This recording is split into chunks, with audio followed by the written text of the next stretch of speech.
मैंने बताया कि वो भी कई बार ज्योत की रक्षा करता है। अखंड दीप अगर आप जला रहे हैं, चाहे नवरात्रि के लिए या किसी अनुष्ठान के लिए, तो पूरे भाव के साथ फिर वहाँ साफ सफाई, वहाँ नित्य प्रति जो नियम है वो अगर आप भाव के साथ करें कि हाँ माँ हमारे घर में विराजमान है, तो आप देखेंगे कि फिर उस घर में भी माँ भगवती का जब वास हो जाए तो माँ लक्ष्मी स्वरूपा बन करके भी अपने भक्तों को सुख, शांति, समृद्धि का आशीर्वाद हमेशा प्रदान करती हैं और निर्धनता, रोग, दोष ये सब घर से दूर हो जाते हैं।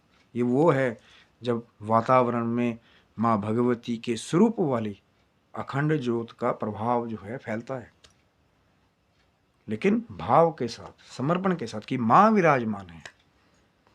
तो ये दो प्रत्यक्ष स्वरूप मैंने आपको बताए हैं कलयुग में, जिनके प्रत्यक्ष कोई भी दर्शन कर सकता है। एक कंजक स्वरूप में यानी कन्या स्वरूप में माँ के दर्शन किए जा सकते हैं और माँ का आशीर्वाद प्राप्त किया जा सकता है। कंजक प्रसन्न तो माँ प्रसन्न। और दूसरा जो स्वरूप है माँ का अखंड ज्योति का जो स्वरूप है, अखंड ज्योत जो माँ की है, वो भी माँ भगवती का ही साक्षात स्वरूप है।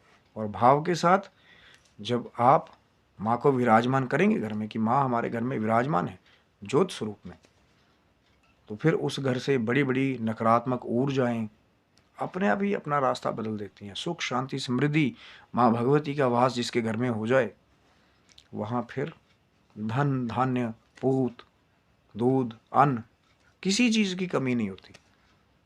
लेकिन जब आप भाव से पूजा करेंगे, समर्पण से पूजा करेंगे। अब कई लोग आएंगे कि भैया हमारे घर में तो है नहीं व्यवस्था, तभी तो कहा कि माँ भगवती से प्रार्थना कीजिए। तो माँ घी क्या, अगर माँ कृपा कर दे तो कई घी के कई टन आपको व्यवस्था जो है वो माँ भगवती खुद करती है।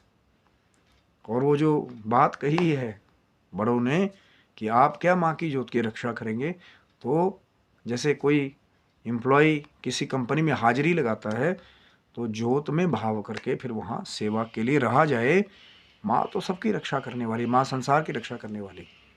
लेकिन ये दो प्रत्यक्ष स्वरूप कलयुग में विराजमान है जो कहते हैं कि हमें साक्षात माँ के दर्शन करने, तो ये माँ के दो साक्षात स्वरूप हैं, एक कंजक रूप में और एक माँ के अखंड ज्योत के रूप में।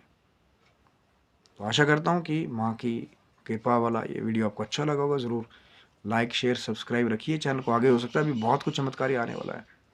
तब तक के लिए आप स्वस्थ रहिए, मस्त रहिए। भगवान शिव की, माँ जगदम्बा की, माँ वैष्णो की कृपा आपके ऊपर बनी रहे। तब तक के लिए आप सभी बंधुओं को हर हर महादेव शंभु। जय माता दी आप सबको।